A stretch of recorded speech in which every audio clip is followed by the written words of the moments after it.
Yo. Oh man, I haven't been live in a minute.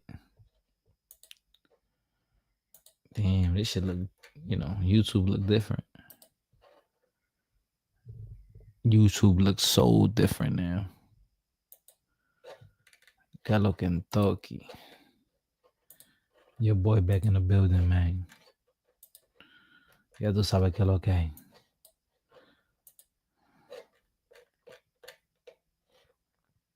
Wow, this looks so different. It looks more organized. MXC was shaking. What up? Damn, we about to talk our shit today. I'll be here like an hour and a half. It's 11:30.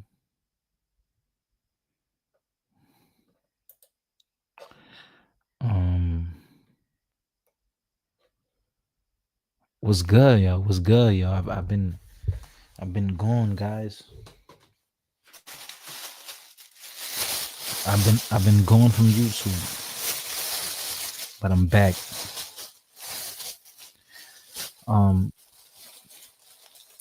I've been procrastinating for the past month, but I'm like, yo, you know what? I'm back.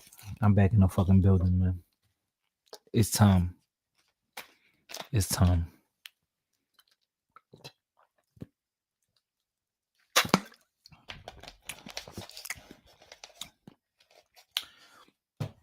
I'm coming back in hot with a topic. Haitians are not Taino. Wow. We're not even gonna have the soundboard for this show. It's gonna be raw. Oh man, why? Oh shit! Why I don't got my logo up there? Hold on, what's going on? Well, I got the little duck up there. I don't got my logo.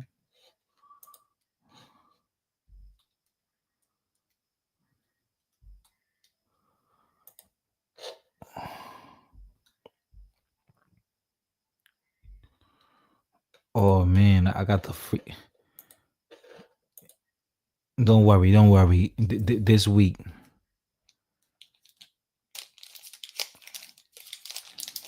I gotta get that duck off. I don't like that duck up in that corner. Yo, Haitians are maybe a little bit Taino. Urby, what up? At most, like 5%. That's too generous. At most 2%. Haitians are not Taino, bro.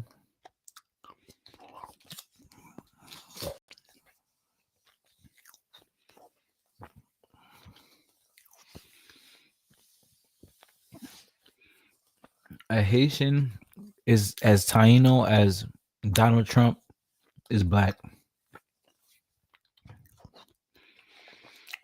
Mm-hmm. You heard me. But that's not really what what the subject is today. The subject is the name of quote unquote Española.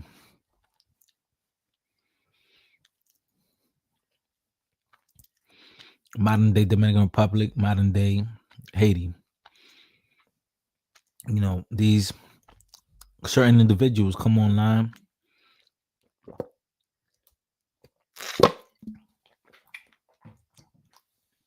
and they want to belittle Dominican Republic's importance, right? And they will say things like very uneducated, and they'll say things like the whole island was named Haiti. Incorrect. Super incorrect. The whole island is not named Haiti.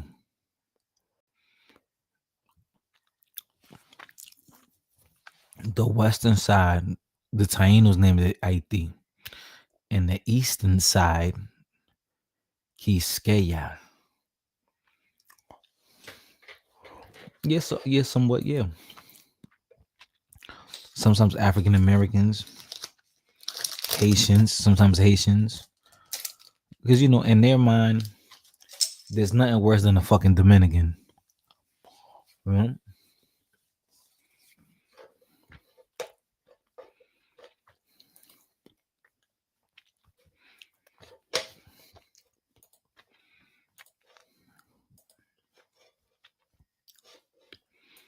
Nothing worse than a fucking Dominican, man.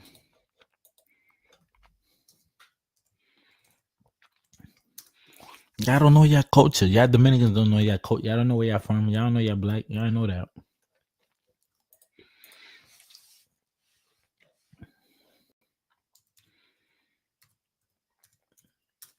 You Dominicans don't know that.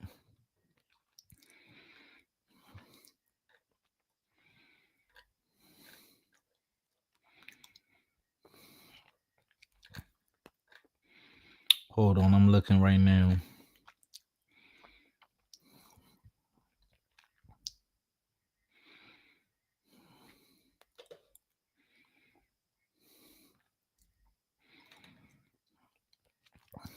Hold on.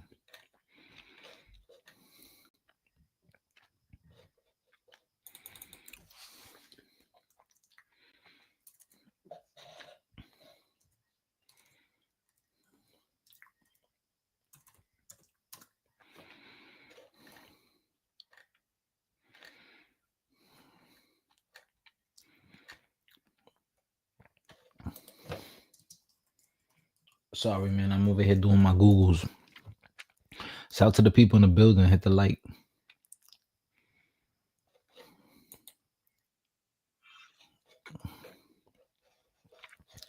Okay, I found a video here. An interesting video.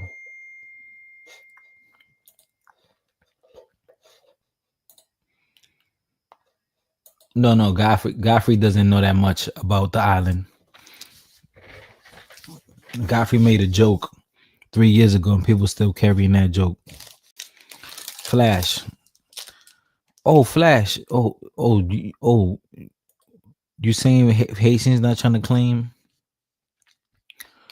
Taino blood? That's what you telling me right now?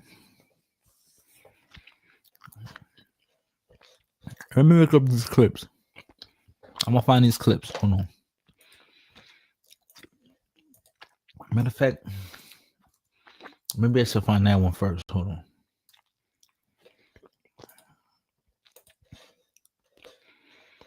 Yo, guys, I'm back on YouTube, man. Everybody, show me love. Hit the like button.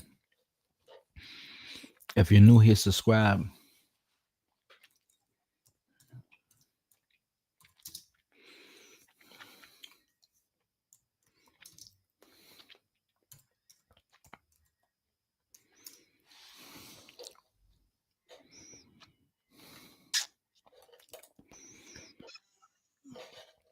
Okay, yeah, we're gonna start with the Haitians. Got Taino blood.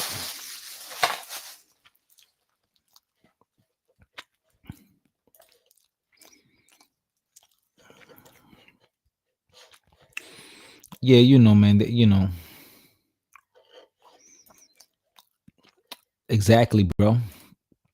If by the time there were little to no Tainos there, by the time the French arrived, because the Spanish already had did what they did with them, and the French came and did what they did. How much blood would a Haitian have that's Taino lineage? Or I'm about to play a video for you, Flash.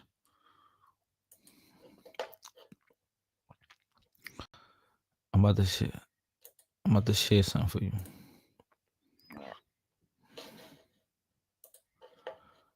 This the wokeness.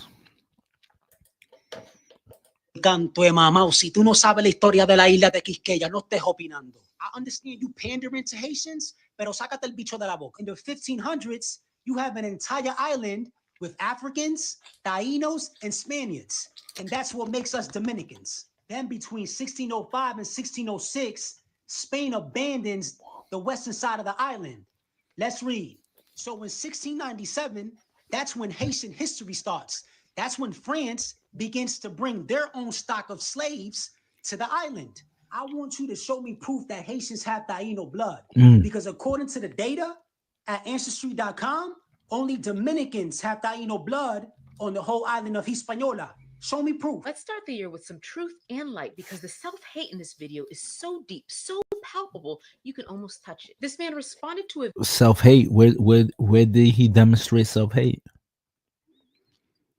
Where did he demonstrate self-hate? Where did he demonstrate self-hate? That we gotta rewatch this. Where did he demonstrate self-hate?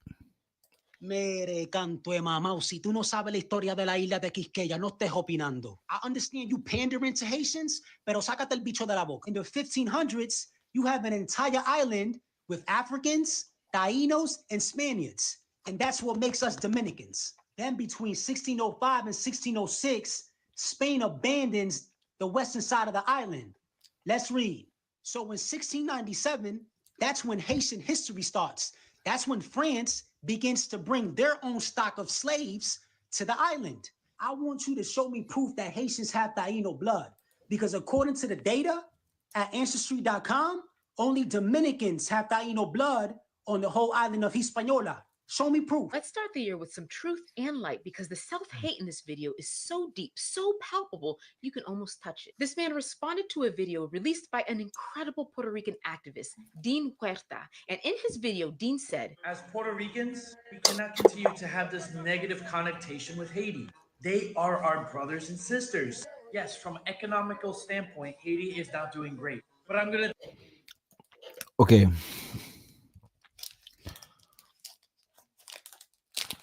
They are brothers and sisters. What makes them brothers and sisters?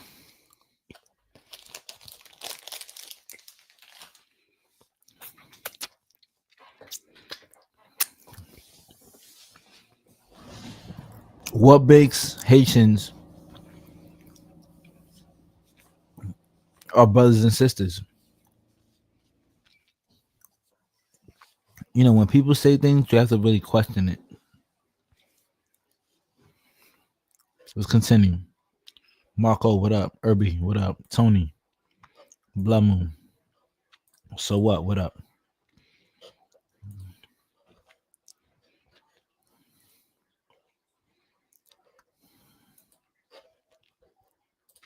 What's going on, guys? Hit the like button. Let's go.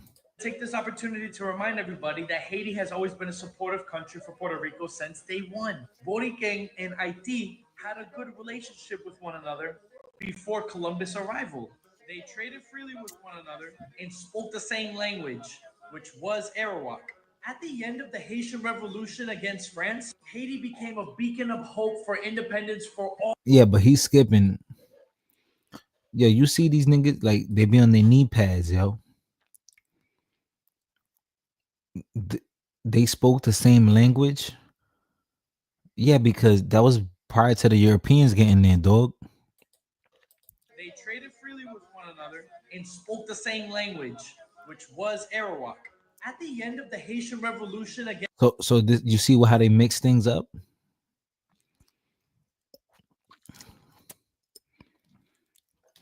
Yeah, then those people got disseminated, dog.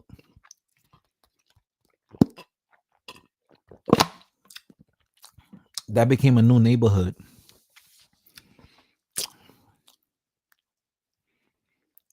Always a Regan twerking for these people. See Bao King, what up? Yeah, man. Yeah, because it's very misleading what he's saying. You skipped the fact that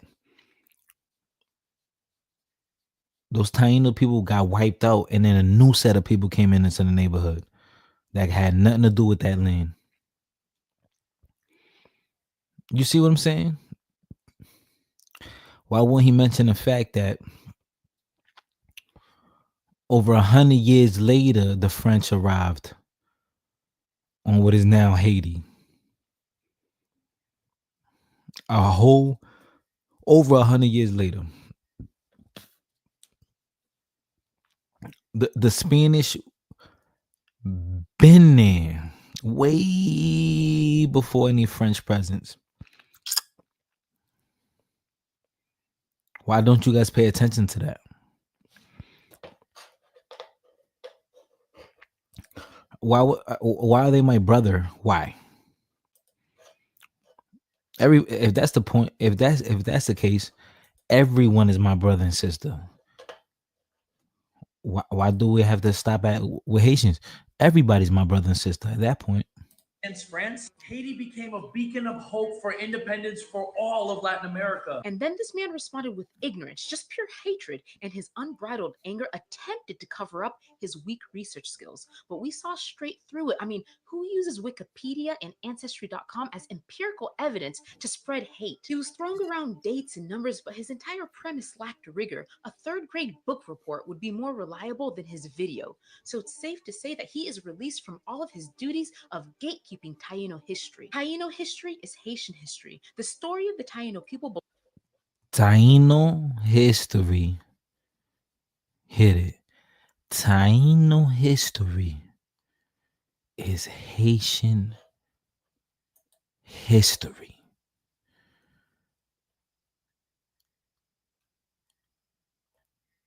No. That's incorrect. We're not gonna cap. No, it's not. She's lying. Lamar, that sounds dumb.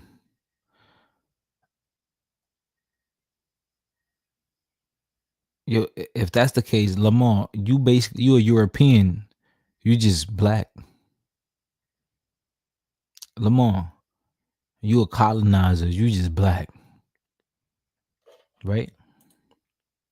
Lamar, you a British nigga. You just got darker skin. You British. You just speak English. You carried on the tradition that the what man the what. Oh, now you Native American. Or now you Native American. What language did y'all speak? What language did your people speak? He's Native American, y'all. He come get the fuck out. No, they didn't. You liar. You fucking liar. You fucking liar. Belongs to Haitians just as much as it belongs to Dominicans, Puerto Ricans, Cubans. Our deeper skin tone doesn't disqualify us from being able to claim the rich history, culture, ancestry the Taino people left behind for us. We are proud to be an African people, but we also recognize our indigenous roots, our indigenous soul. Yes, the Spanish were the first Europeans to land on and exploit our island. As they tortured, mutilated, raped, killed the indigenous population, Tainos started to run off into the mountaintops in order to find refuge, safety, liberty. Now let's think about it. If some Tainos found refuge and safety in the mountaintops, do you really think that when the Treaty of Ryswick was signed in 1697, all of these Tainos packed up their belongings and moved to the eastern side of the island with their oppressors? Of course not. The few Tainos that did survive were later joined by runaway Africans, and together they resisted slavery. Through their interactions, the Tainos were able to transfer techniques and traditions to runaway Africans, which are still being used in Haiti today. It's no wonder Haiti's first army, the one that fought and beat the French, was called the Indigenous Army, and why our ancestors decided to name our nation Haiti, the original Taino name of the island, meaning land of high mountains. And don't forget, one of Haiti's first constitution in 1816 under Pétion extended Haitian citizenship to indigenous people. Today, Haitians honor our Taino roots in many ways. For example, Carnival, one of our largest celebrations, incorporates Taino traditions and musical instruments. We have statues of Taino people, like the life-size statue of Chief Anacaona, which is in Léogâne, Haiti, the city this Taino chief was actually born. We have schools named after Tainos. Our language borrows from Taino vocabulary, and even some of our cooking preserves Taino techniques. The audacity of this man to demand So now Haitians. So now Haitians got Taino blood, yo. You heard? What is this? What is that? Revised revisionist history?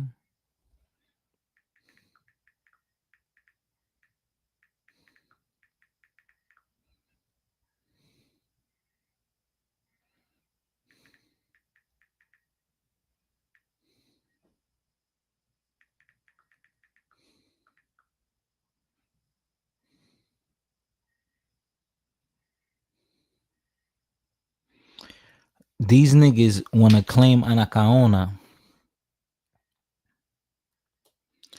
Anacaona was around way before. Yo, Anacaona died and was killed way before any French presence on the island. How the hell was good Puerto Rican rum? How the hell you gonna use Anacaona's statue over there as some form of like allegiance or connection? Y'all weren't even on the island yet. That was 150 years before y'all got there. 200 years before y'all got there.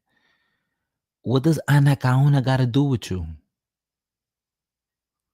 Huh? Huh? When Anacaona was deleted or perished, yeah. So what? Okay, when the Spanish got to the island, how long did it take for the French to get there? How many years advantage did the Spanish have over the French on the island?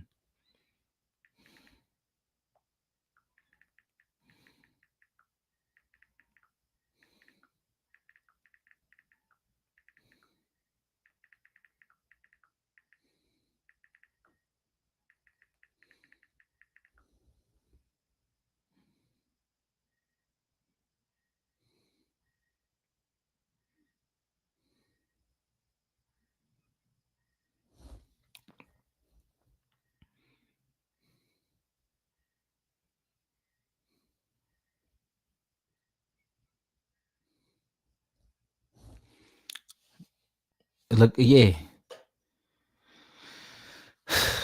over a century, dog.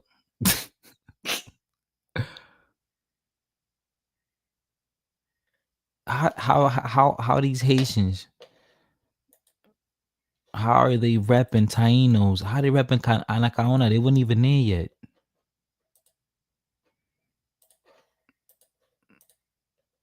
This is what I'm telling y'all, man. People go with whatever these folks say, and people don't question shit. What people say shit, bro. People say things, and other individuals just take it for what it is. Oh, okay, all right. They don't question it. People don't question it. People don't question it. How you repping Anacaona? And Haitians and the French weren't even there when Anacaona was alive. Come on, dog. Dog. Come on, dog. You see how you get these niggas? Hit that like button, man. Hit the cash app, hit the super chat. Damn, do I still got the super chat button? Yo, my super chat button still there, yo? Let me see. I haven't been on YouTube in a while. Oh yeah, my super chat button's still there.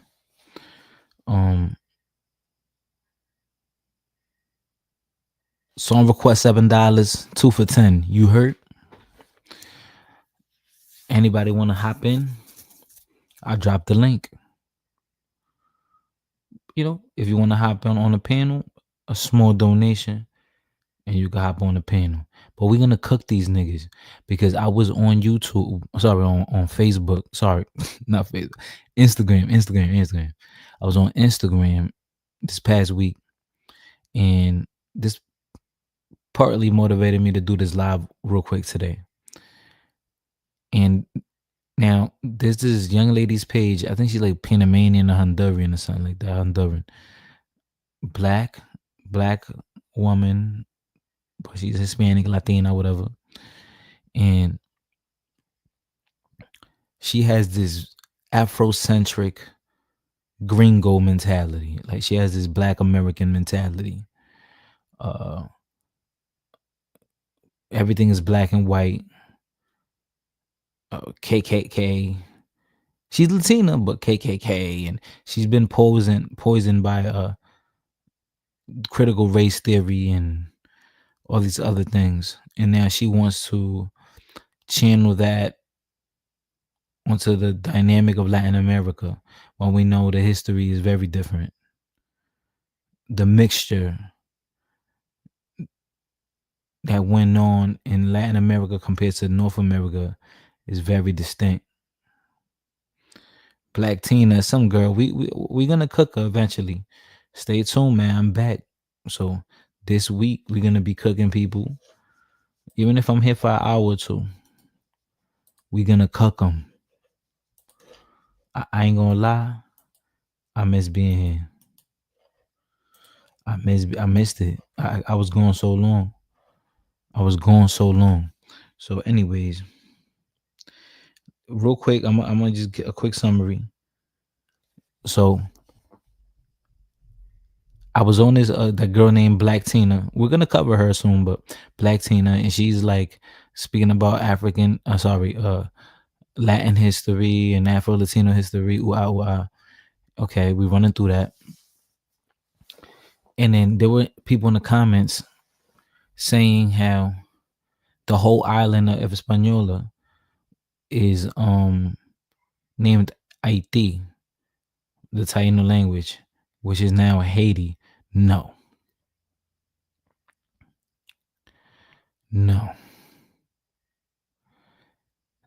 What is now today known as Quisqueya is Dominican Republic. Quisqueya. If you go to DR, you got places named after Quisqueya. In the Dominican national anthem, it has the word Quisqueya. This is not a new concept. We have beverages. You know, like Malta. You know Malta? We have a beverage in DR named Quisqueya. We've been to Quisqueyano.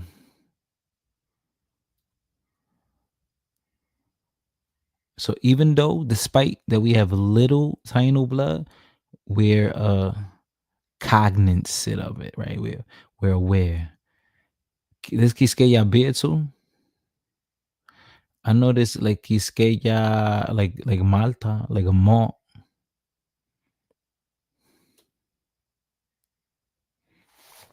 Yeah, Quisqueya means like mother of lands, motherland.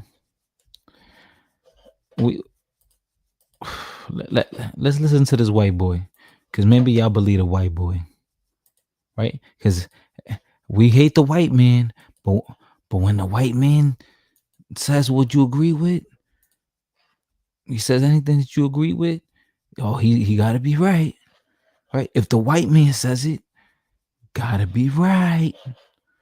So we got to get the white boy. This brother truth, right? I mean, y'all follow the white boy for everything else. When it comes for the rubric to what race is, one drop rule, the white boy came out with that, and y'all still use it to this day. So y'all love the white boy. All right, let's talk about it. Let's press play. It is rumored to be an ancient name. Quisqueya. It is rumored to be an ancient name of this island. But where does it come from? I'll present to you now the first time ever that the word appeared in human history.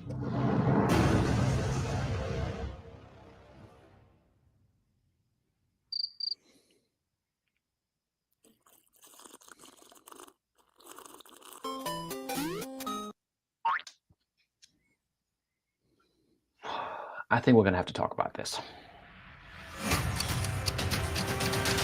This nigga's corny, but it seems like it's gonna be informative.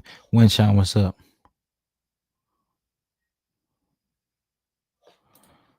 Huh? Winshine, what are you saying? What are you saying? What are you saying?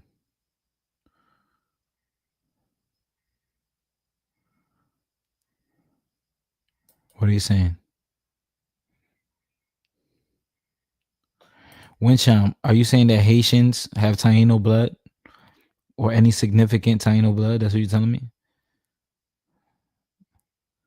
Niggas that look like Wyclef. Wyclef.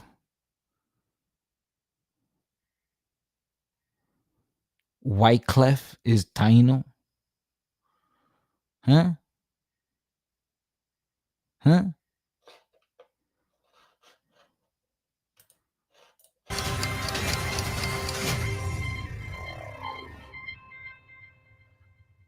Let me show you something. This is the Beheim globe. It is possibly the earliest globe showing what people thought the world was like in the 15th century.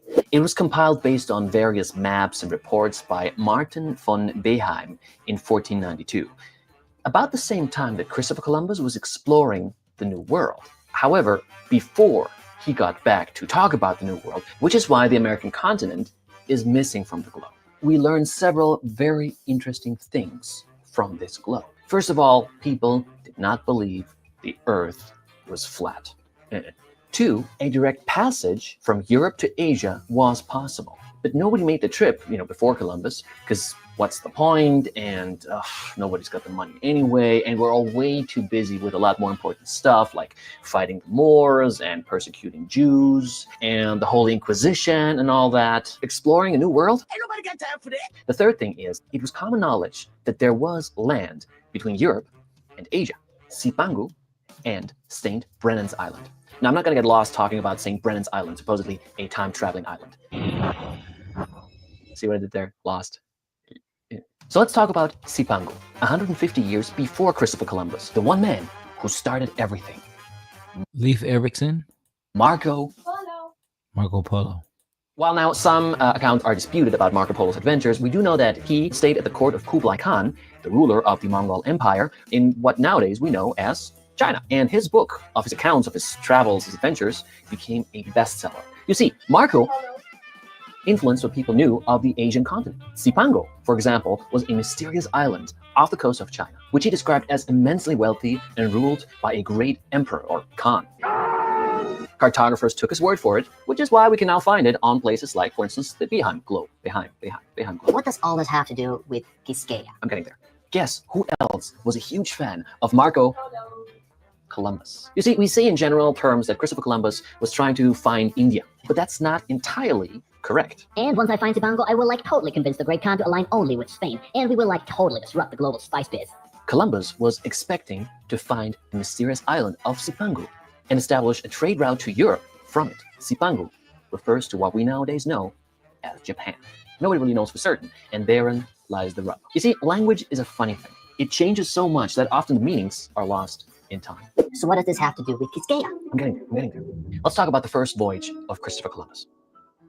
We know now he was specifically looking for the island of Cipangu. Well, of course, we know he never made it to Japan.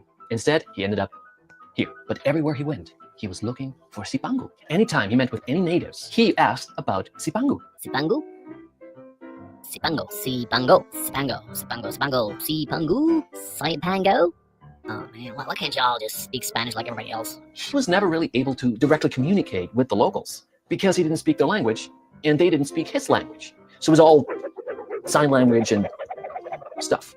And I'm not just talking about the difference between the Spanish, or Portuguese, and the Taino language, but about the different Taino dialects that he encountered. However, on the island of Hispaniola, he made a linguistic breakthrough, or so he thought. Cipangu. Sibao? Sibao? Sibao. Sipangu Sibao. That was the closest he ever got to finding a place with a similar name. In fact, he was so certain about that, later writings reflected that belief. So Cibao is the middle rural region of the Dominican Republic. Cibao. I've lived in Cibao. I've lived in the Cibao. In parts of Cibao, it even snows. In Constanza, very a mountainous area, high elevation. Technically, it snows there. That what we know as Cibao, you may laugh now, he thought was the legendary kingdom of Cipangu. So what does all of this have to do with Quisqueya? I'm almost there, I promise. Let's review what we know about names and how Columbus found them. He couldn't understand the language, right? They apparently spoke about 4 different dialects of the Taino language. That's the other thing. We know so very little about the Taino dialect spoken here because the dialect of languages became extinct. So whatever we do know, we know from the writings from Spanish historians. The most common word that Christopher Columbus encountered when asking for the name of the island was Bohío. But we know nowadays that the word Bohío referred to either the village or the round houses or the huts that they lived in, their homes. So probably what happened is when Christopher Columbus asked, "What is this place?" they'd respond with, "Home." Columbus never really figured out the name of, he stuck with the name that he gave the place, Little Spain, Hispaniola, as we call it nowadays. And Cipangu being the area somewhere in the inside, yet to be explored. Okay, I know that was a long introduction, but you'll see it makes sense. Now we get to the Quisqueya part. The one word that Columbus never encountered was Quisqueya. So where then did it come from? If not from Columbus, from where? The first time it ever showed up in human history was in the book De Orbe Novo de Cadiz by one Peter Martyr de Anguera, an Italian chronicler working in Spain. Let's talk about the book, and then we'll talk about the man. De Orbe Novo de Cadiz. No, I don't. So what? I don't know of a Rican girl that says she's native and speaks it now. You would have to find her for me. Tony Hernandez, que lo que? Gaines, what up?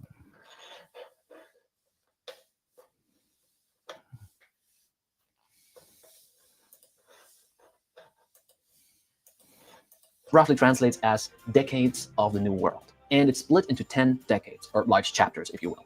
Now, the book itself is a collection of reports and letters that Peter had collected over the years, ranging from Christopher Columbus to Cortez. It would seem that he even corresponded with some of these people, particularly Christopher Columbus, because he wrote at the same time when Columbus was still doing his other explorations. Thus, much of what Peter wrote about came directly from the horse's mouth, so to speak. Now, kind of like the book of Marco Polo, this book became a huge influence because it gave people an insight into this new world that was being explored. In fact, the English translation from 1555, a few years later, was what influenced the English exploration of the New World. Think about that. Without that book, we may not be doing this blog in English, but maybe in Spanish, or Portuguese, or French, or Dutch.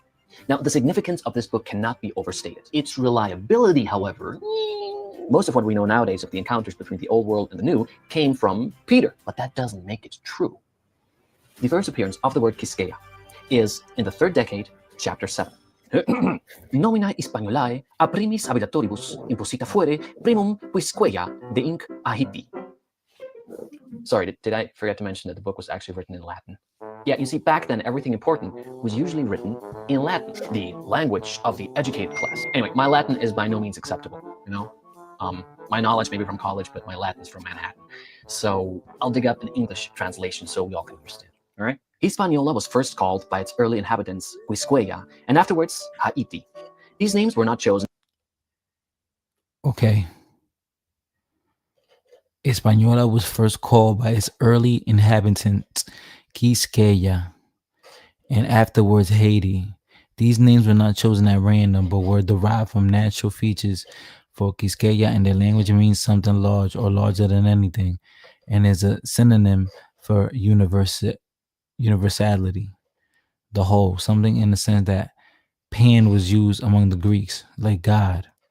The islanders really believed that the island being so great compromised the entire universe, and that the sun warmed no other land than theirs in the neighborland. Haiti in their language means altitude because it describes a part was given to the entire island.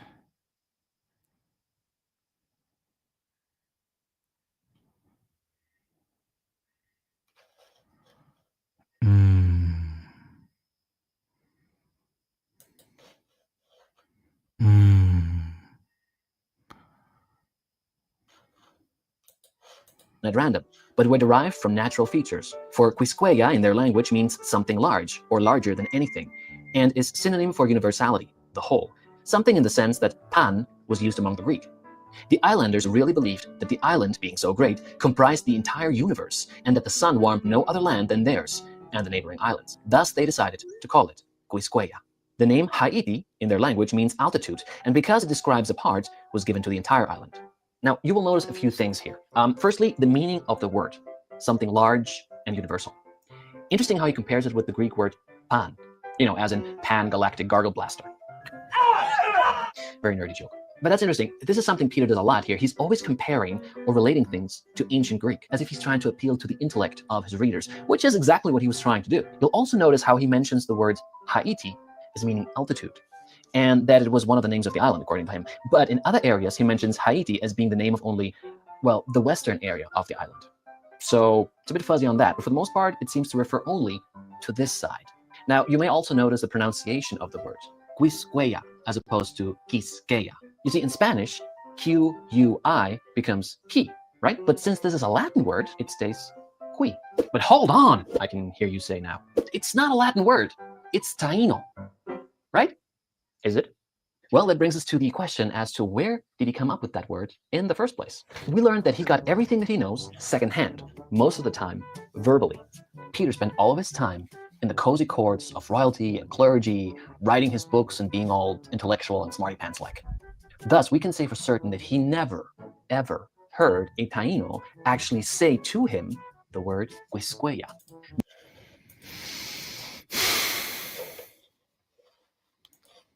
This is boring. Yeah. If you want me to play a music or a particular video or something to show some love to the Cash App, dog.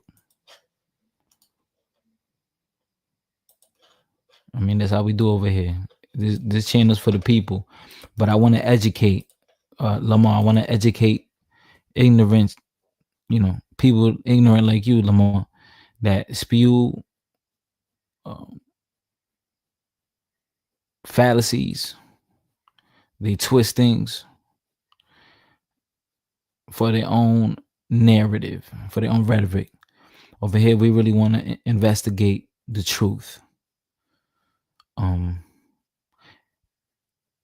And this video right here is showing you great proof of where the word came from, the etymology, how the word came about, the different meanings, the context, the usage, versus the other lady. She was just, oh, Haitians are Taino. Look, we even celebrate Anacaona. Anacaona lived and died 100 or over a century before Haitians were there, or Africans were there on that time, on that part of the island. Shout out to fucking Sundown, dog. Shout out to Sundown, man. Most of the Taino words that he wrote about, he only heard from others and wrote them down the way he understood it. Okay, so what was the name again? Quisqueya.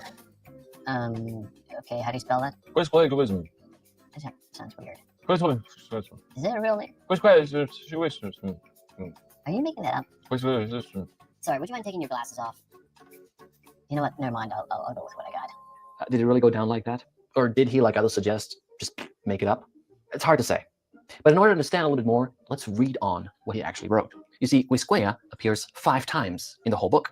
We've already read 3 times. Now let's see the other 2. We have already said that Quisqueya and Haiti are the ancient names of the island. Some natives also call the island Sipangu from the name of a mountain range rich in gold. Sipangu? Sipangu. And he's implying that it is yet another Taino word. Furthermore, he writes, these islanders have given the names Quisqueya, Haiti, and Sipangu to their country. Our deeply intellectual and smarty pants. Peter. He who continuously is trying to wow us with his knowledge of Greek history and other smarty pants things seemed not to have been aware of the writings of Marco. Now, a regular, illiterate sailor can be excused for this kind of error, but Peter, a guy equivalent to what we nowadays would call a scientist? I mean, this error would be equal to Stephen Hawking would write this. And thus the ancient people of North America called their land Canada, and also Endor, which in their language means realm of the annoying teddy bears. Wait. You see what I mean, what I'm trying to say here? Marco Polo's book was available in every big library. Most intellectuals, particularly those who were writing about travels, must have known about it. Maps and globes showed Cipangu, and yet at no point did Peter make any reference to Marco Polo. Gotcha. On the contrary, continued to insist that Cipangu is a Taino word. In fact, he mentions the word Cipangu as a name for the island more often than he mentions the word Quisqueya. Okay, so what does that tell us about the man? What does that tell us about the veracity of the word? Did he just make that word up? Did he misunderstand something? I'll leave that to your judgment. The final question, thus, should we even use the word?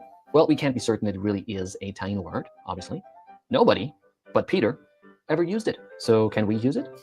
Let's just remember that place names are simply words that we made up to describe a certain place. They were all made up at some point or another. Very often, names were misunderstood, misspelled, mislaid, mislabeled, misused, misuniversed, but they're still being used. I'm looking at you, Idaho. So now, 500 years after Peter made up the name, whatever, I think it's safe to say that it's... Guys, hit the like button. Hit that like button.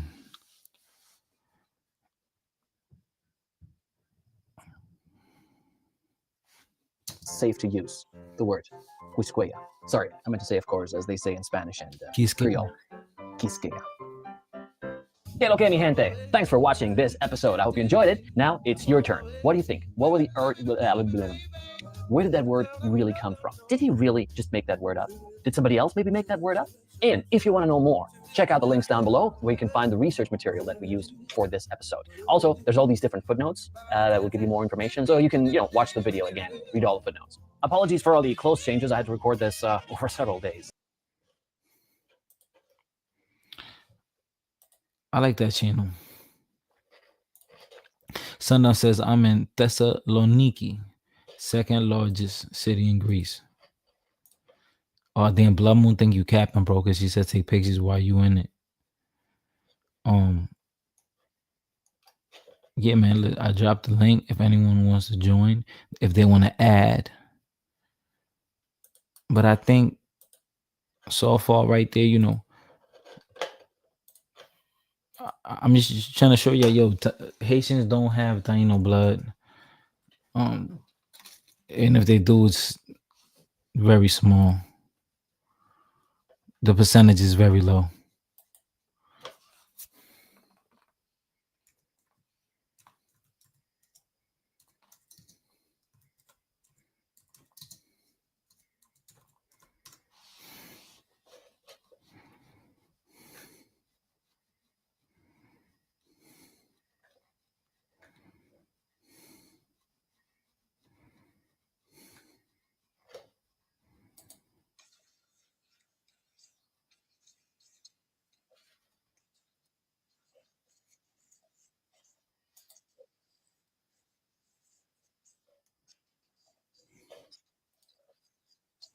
They spoke Arawakan languages and were known for their advanced... Before the arrival of Europeans, Haiti was home to the Taino people, a vibrant indigenous group with a rich cultural heritage. The Taino society was organized into chiefdoms, led by caciques, who governed the people and their lands. They spoke Arawakan languages and were known for their advanced agricultural practices, cultivating crops like cassava, sweet potatoes, and maize. The Taino were skilled artisans, creating beautiful pottery, woven baskets, and intricate carvings. Wait, I'm confused. Did they look like this or did they look like this? So that's very misleading. Beautiful pottery, woven baskets, and intricate carvings.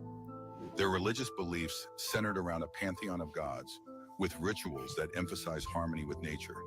The Taino engaged in fishing, hunting, and farming, fostering a deep connection to their environment. However, the arrival of Christopher Columbus in 1492 marked the beginning of devastating changes. The population faced drastic decline due to disease, forced labor, and violence. Despite the hardships, the Taino legacy persists in modern Haitian culture, influencing language, food, and traditions. Today, the descendants of the Taino people continue to reclaim their identity, reminding us of the resilience and rich heritage that predated colonization. Understanding this history is essential to appreciating Haiti's cultural roots. If you found this video knowledgeable, like, share, and comment. Don't forget to sub up. Before the arrival of Europeans, Haiti was home to the Taino people, a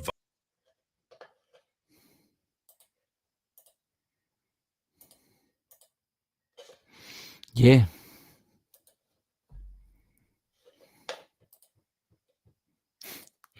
Hey, listen, yo, I'll go.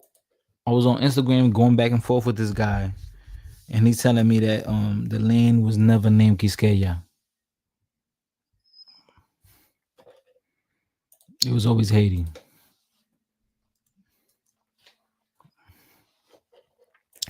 Supposedly this guy's Haitian, but he never heard of a Dominican until like 5 years ago.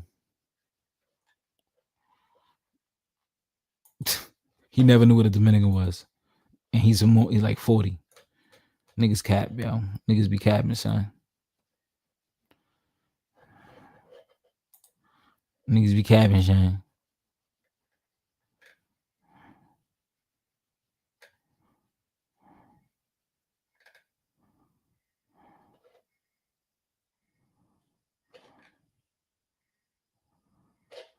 Oh, we gotta watch this dude. We gotta watch this Haitian. Yo, let's watch this Haitian. Let's watch this Haitian. Indigenous Haitian history. Ooh, what is he talking about? Let's see what he's talking about. How you doing, everybody in social media land? My name is GoGoLS86. The young Aboriginal AB the Legend asked me to do this video talking about the Aboriginal history of Haiti. So I'm like, you know what? Why not? I'll do it. It's something I feel more of us need to talk about, and the more we talk about it, the more we'll find out. Because right now everyone's too scary to talk about shit. But fuck it, the information's out there anyway, so why can't we talk about it? All right. I'll start at the very top because, especially if you're black, they want to separate you from the original history of the island. Real quick, guys, hit the like button. Hit the Cash App, hit the Super Chat. Let's get it, man. We're back in the building. I didn't hook up my soundboard because I don't mean to be here so long tonight. But yeah, we're gonna be doing these hour live streams, hour and a half. Trying to get my feet wet again until I can start doing 3 hours comfortable, 4 hours comfortable. You know, so I'm back in the building. I gave you a hiatus. I gave you a break. I was gone. I ghosted you, but I'm back now randomly. Pow. And the thing about Haiti is, it's always from the start. It's always been kind of a thorn in the European powers' side. It's always started that way. It's like that now. That's why it's being financially crippled. See, when Columbus got to Haiti, that's when basically everything popped off. They got to the island and they saw everything was fruitful. Everything, they had vegetation, they had lots of people, they had a lot of resources that the Spanish felt that they could use. So they immediately set up to like conquer and enslave the people of the island. Now, they want to tell you all the time that these people. All right, so I'm gonna walk away, y'all, for 2 minutes. I'm gonna go get water, and I'm gonna continue to let this video play because I'm parched. I'll be right back, but I'm gonna be listening to this information. Yo, the funny thing, this guy looks like someone I know. My boy Jabari. Oh my God, I'm gonna send a screenshot of this nigga to him. Super woke, black guy. All right, let's get it. People were peaceful, that these people were soft. While these people were kind people in their hearts, they were peaceful people. They also had a warlike side to them. Not there's no people on this planet that's all nice and goody goody. You push someone far enough, they're always gonna fight back. So, but let me push it back further than that. I'm gonna reference the Atlantic Journal and Friend of Knowledge by C.S. Rafaeliske, where he talks about the Caracol of Haiti, which was one of two Aboriginal groups. In that book, he references the Caracoles Haiti as Negro Aboriginal types of black, or also beast. Beast of Men, or however he pronounced it. And another book, The Annals of Haiti, he goes into further detail by the same author, C.S. Raffiniske, The Annals of Haiti. He goes into further detail about the Caracals. The Caracal were a group of Asiatic black people who had moved to the island and set up shop there. They had started a society like all people do, but what happened is they started taking on wives of other nations. That's why they referred to them as beasts, because these people had standards. You couldn't just take a woman of another nation and your people not say nothing. Which is like today, where both brothers and sisters do the same thing. They take women and men of other nations. I ain't got nothing against that. But a lot of times they like to turn around and use that as an excuse to talk shit about where they came from. That isn't cool. But that's beyond the point. The Caracal did so much mixing that their kids became the working class of the island. Once again, the book is called The Annals of Haiti. Do not take my word for it. Look it up for yourself. They did so much mixing that the kids became the working class, the former class of this island. And when the Spanish came over, this is what the people who were. This is who the Spanish were dealing with mainly. The Spanish came over and they immediately set about raping, pillaging, and killing. They started with the colony that Columbus left behind, La Navidad, but that settlement was burned down. There's different accounts as to why, but I just think maybe the Spaniards couldn't keep their hands to themselves, or probably couldn't act right, and people got pissed off and got rid of them. That's how it goes sometimes. But anyways, after settlement La Navidad, they still went about enslaving, raping, pillaging, all the bad habits that they had in Europe, they were bringing over to the Americas. When they were going through raping and pillaging, many of the indigenous leaders would not tolerate it. Once again, they like to say these people were peaceful and nice and they killed themselves rather than to deal with the Spanish. This was not true. These people were extremely rebellious, as with the case of one of the first rebellions out there, the rebellion of Hathaway. The rebellion of Hathaway started in Haiti. Hathaway was a cacique who was in one of the regions of Haiti who was attacked by the Spanish. They did so much killing and raping that Hathaway set out a campaign of guerrilla warfare and started fighting the Spanish. He was pushed out of Haiti, so he grabbed as many as he could and left Cuba. When he got to Cuba, he immediately set about talking to the people there. He gave them a warning. He told them what was coming. He told them they cared for nothing but the same shit they care about now: gold, money, and they don't really care about human life. A few fought with Hathaway, but many didn't, and they felt the oppression under the Spanish, just like pretty much everyone else. Hathaway fought the best he could. He took down many Spanish, but he was eventually captured. One of the more memorable stories told by De La Casas, you can look up this story just about anywhere. Look up the story of Hathaway, especially if you're Haitian. This is your history. So you should actively be reading it. Don't let people try to separate you from the history, talking about you're African, that history has nothing. No, it's all your history. One of the historical accounts set aside by De La Casas was when they How is the,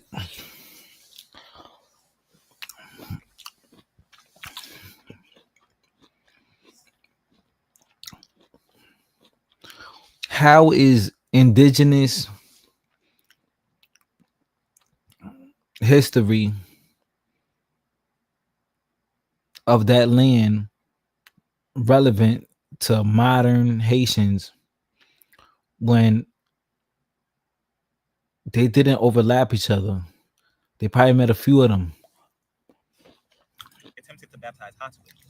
They captured Hathaway, and a priest came to Hathaway, and he told him, Hathaway, you're a sinner. You must repent. Hathaway didn't understand this because their concept of religion was very different than our concepts of religion today. He explained to Hathaway that if he died without becoming baptized, he would burn in the fires of hell for all of eternity. And Hathaway asked them, "What are the Spanish?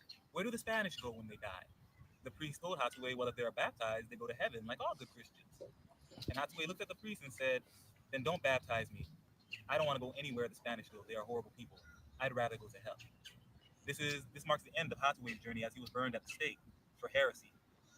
How fighting for your right to be free is heresy, I'll never know. But people will also always justify the evil things they do. That's just the world that we've been living in currently. The world we've been living in currently. Next, we have the next story we have is the story of Anna Kanoa. Anna Kanoa was a princess of Haiti, more of a queen. She was a queen of Haiti. Her brother was royal lineage. Okay, so when you mention Queen of Haiti, before the Africans got there, when you say Haiti, make sure you're speaking about the original Haiti, not the black Haiti.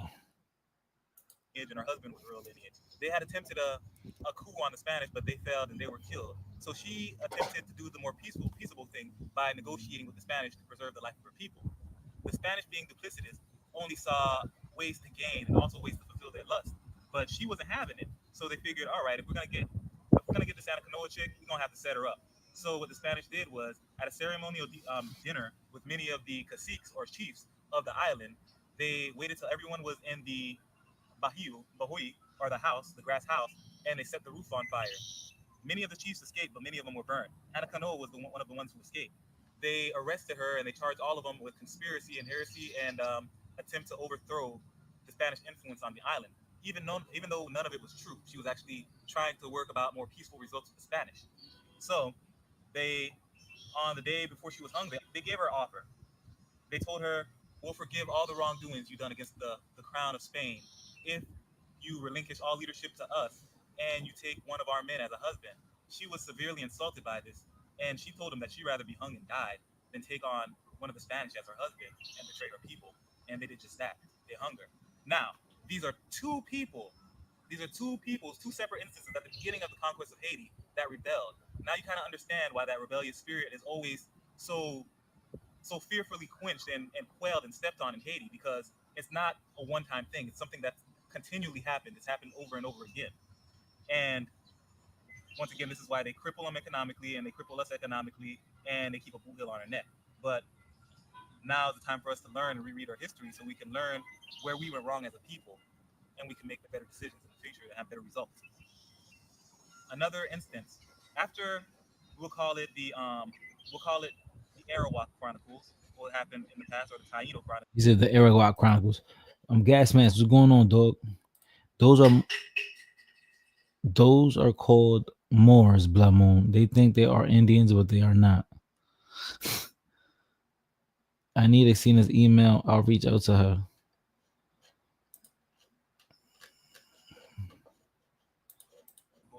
After they enslaved pretty much everyone in Haiti, they sent about 2,000 slaves back to Spain. They were sending slaves back and forth from America to all over the place, to Africa, to Spain, to different parts of America. It was crazy. They rounded up a whole bunch of indigenous Arawak slaves over in Central America, and they shipped them over to Haiti to work. They also grabbed a great many slaves. Some say they cleared the island of Nassau of all the inhabitants to bring them to work in Haiti.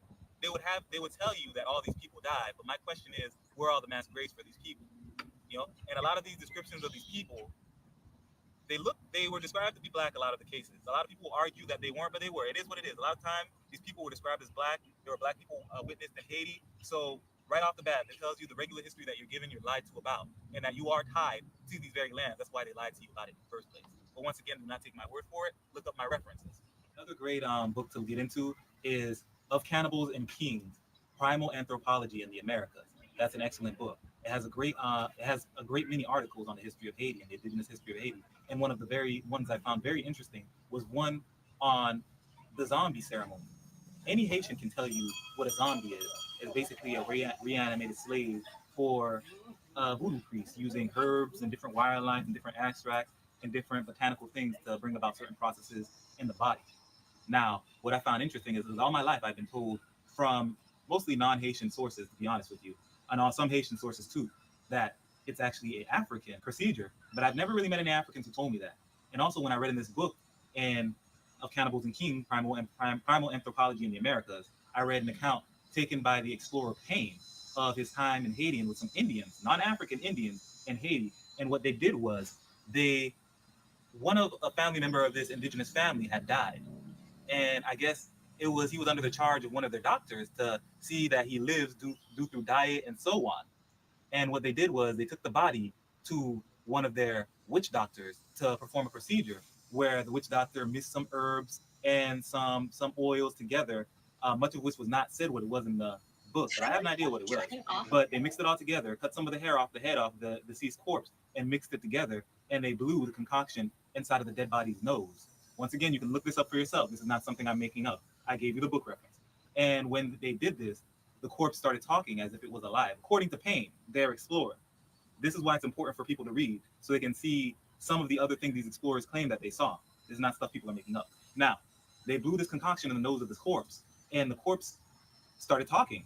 and the corpse relayed to the family and the priest that the doctor that was in his charge did not prescribe him the proper diet and the proper medication. If this was done by the corpse, then the family would seek vengeance by basically stabbing the accused doctor in the genitals till he died. But this was an account in this book of cannibals and kings, primal anthropology in the Americas. Look it up. Now, I'm going to go into more modern Haitian revolution stuff that more people are used to, and I'm going to talk about some of the locations. One of the fellows to kick off the Haitian Revolution, his name was Duty Bookman.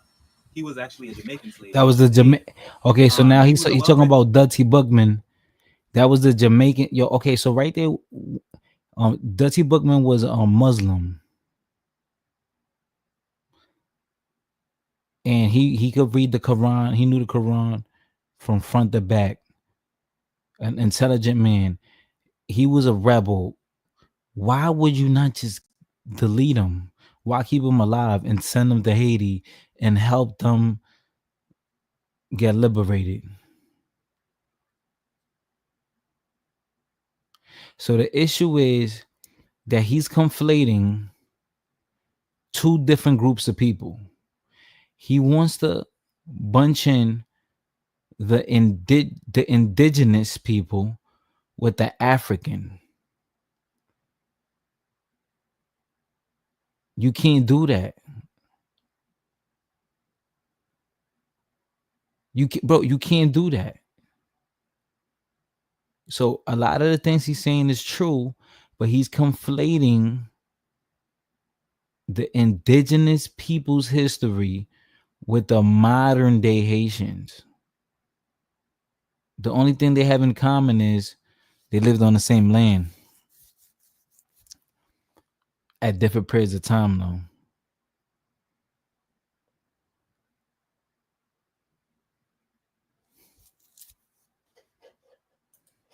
Slave. He was one of those slaves who knew how to read. That's why they couldn't keep him on one island for so long. He would eventually, once you know how to read and once you know. Yeah, but that whole story of the zombie, I ain't gonna lie, that's interesting. A friend of mine told me, I'm not over here pointing fingers saying Haitians do this, do that. Because shit, I know that Dominicans participate in some form of witchcraft, voodoo, santeria, whatever you want to call it. But a boy of mine telling me, and it sounds plausible, right? That in Haiti, people are raising people from the dead, zombies for slavery for work. That's crazy. That's real witchcraft, black magic for real. How to learn, it makes you unfit to work for anybody. It makes you unfit to be a slave. And he went to a priest one day, a Catholic priest, and he asked him, priest, why am I a slave? And the priest told him, because God demanded so. That was one of the biggest mistakes the priest could make. Because Duty Bookman got a whole bunch of Haitians together, and he went to what was called Bois-Caïma. Bois-Caïma, Caïma is a Haitian word. It's actually an indigenous Haitian word that means alligator. And it's what kicked off a lot of the Haitian revolution in Bois-Caïma. They got together, a whole bunch of slaves, a whole bunch of free people of color, a whole bunch of different types of colored people got together in Bois-Caïma, and they made a blood pact that they would fight for their freedom. And they lived it through. Bookman's claim to fame was he was poisoning the water a lot of the French were drinking from, and he warned the slaves. But as with any revolution, you're always going to have people who are going to sell you out. So it's best to keep stuff like that under wraps. I'm not encouraging anyone to go out and poison no one, so they could be like, oh yeah, Go LS told us to go poison people. Nah, I'm just saying, if you have a plan to make an advancement for yourself any type of way, try to keep it under wraps for yourself. But anyways, Duty Bookman poisoned the water and killed many, but he was eventually caught because he was snitched on, and they made an example of him by cutting off his head and parading it through the town square. A lot of this history is brutal, but people are gonna have to learn how to have stronger stomach these days. But anyways, they killed Duty Bookman, but this didn't quell the thirst for freedom in Haiti because too many people were tired of working all the time, and the spirit to be free is just strong among Black people in general. We just can't be held down for too long. What happened next was Toussaint L'Ouverture took up the mantle. Toussaint had a better upbringing than most Black people in Haiti. Toussaint was well-spoken. He was well-read. A lot of these people will try to make you think a lot of these Haitian revolutionaries were all slaves. A lot of them were very well-educated, very well-off people. They just didn't tolerate slavery because it was happening to their people. Toussaint Louverture was one such person. He was actually raised among whites, so he had a softer spot for whites than a lot of the other revolutionaries did. And that eventually led to his downfall, where he saw that the island of Saint Domingue or Haiti could be a hub for all types of people to live together and trade and build something really special. The French just didn't see it that way. And while he was fighting them for his freedom, his military tactics were impeccable. They had to resort to deceit to capture him. They actually captured him under the pretext of him going to a peace treaty talk, and it was going to be no arms there or nothing. And he fell for it. He went there, and they captured him, and they basically threw him in a dungeon in France until he died. Now, this is one of the case of France killing the devil they know for the devil they don't. Who came after Toussaint was a fellow by the name of Jean-Jacques Dessalines. Jean-Jacques Dessalines was the opposite. Where Toussaint Louverture was Martin Luther King, Jean-Jacques Dessalines was Malcolm X's core. There's always that dichotomy in most Black people's history. I don't know why, it just happened that way. But Jean-Jacques Dessalines was a gruff man, he was a tough man, he was not a docile man. He had tasted the slings of slavery in his youth and actually worked his way into freedom. So when he got the reins of leadership after Toussaint Louverture, he was convinced that France would not let go of the island unless they had absolutely no interest on the island. So upon coming to this realization, he made all Haitians take a pact, whether you're mixed, whether you're Black, to basically rid the island of all white people. And this is not just something he did because he didn't like white people. It was a very bloody, a very drawn out, a very cruel history between the two people. There was a lot of death. There was a lot of death of a lot of Black people before he said, let's kill all white people. It's not something he just came up with. I know how people like to paint that picture, but that's what he did. And it was a very hard thing for the people on the island, especially if they were mixed, because there was a lot of upper class mulatto people who had white mothers, who had white fathers, who had white aunts and uncles who were asked to do such things. And that's a very hard thing. A lot of them couldn't do it. A lot of them helped their people leave to Louisiana and other places to escape the bloodshed. But a lot of people did do it. But either way, this mass killing was kind of Jean-Jacques Dessalines' way of bringing all these people together. Even though it doesn't work that way, blood always calls for blood. That's why blood should always be a last resort. I'll put it that way. Blood always calls for blood. And eventually, through uneasy power conflicts and uneasy power struggles, after he came to emperor rulership and defeated the French, he was betrayed by his own lieutenants in the indigenous army. By the way, the Haitian army was called the indigenous army, not the African army, not the Haitian army, but the indigenous army. That tells you who they were. But he was then murdered, and then power kind of switched hands in Haiti for a time back and forth. But that's as much as I'm willing to share on the history of Haiti. I'm only sharing this to encourage more people, especially African Americans. Your history is more covered up than anyone else's history. I'm encouraging you all to look into our history was covered up, and you've seen how crazy that shit is. I'm curious to see what true African American history is, and I can't really look that up. While I'm Black and technically I am African American, I'm not native born to North America. That's your job, and I personally want to hear that story. Thank you for letting me share, and thank you for listening.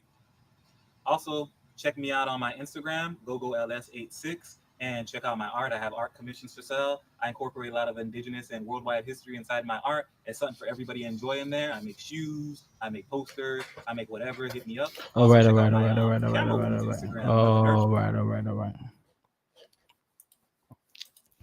So he sounds very knowledgeable. Respectful Kai. But the issue is he conflated Taino history, indigenous history, with the Haitians you see today. Can't do that, bro. Two different groups of people.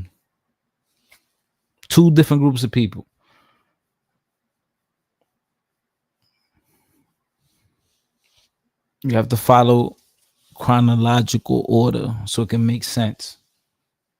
You dig?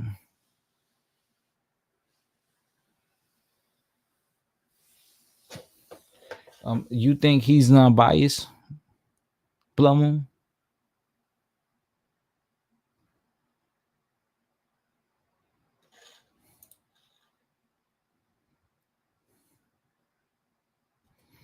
What you mean by that? What you mean, Roy Chess?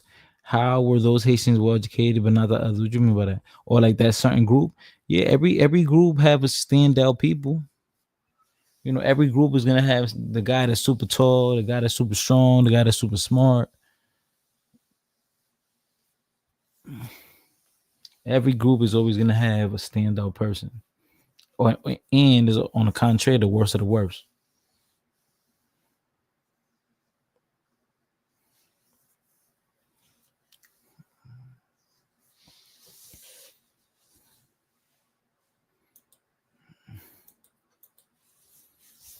Yeah, man. Everybody don't be a slave, you know.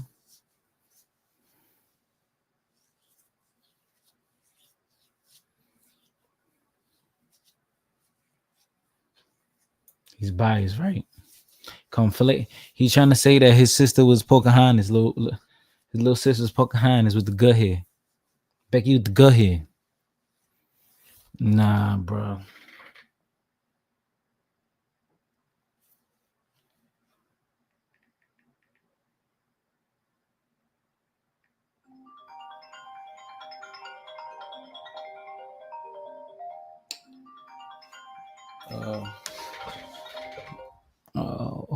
Hold on 1 second. Hold on. But yeah, y'all. Hey, I've been live an hour 16. I'm about to end this joint. It's late. I'm about to go to sleep. We could have a part 2, but I just, I spread the knowledge that I think that was sufficient for today.